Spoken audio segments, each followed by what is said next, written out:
ছেলের পরীক্ষা চলতেছে, বার্ষিক পরীক্ষা। ভাবলাম একটু কিছু নাস্তা করে দেই ওর জন্য, তাই চলে আসলাম রান্নাঘরে।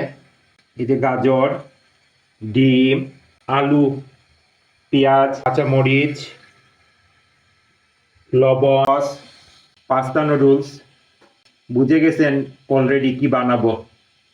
চুলাতে কড়াই বসিয়ে দিলাম, তার মধ্যে তেল পেঁয়াজ দিয়ে দিছি। পেঁয়াজ একটু লাল হওয়ার পরে আলু আর গাজর দিয়ে দিলাম। এখন একটা ডিম ফাটিয়ে দিয়ে দিব। এই যে দিয়ে দিলাম ডিমটা,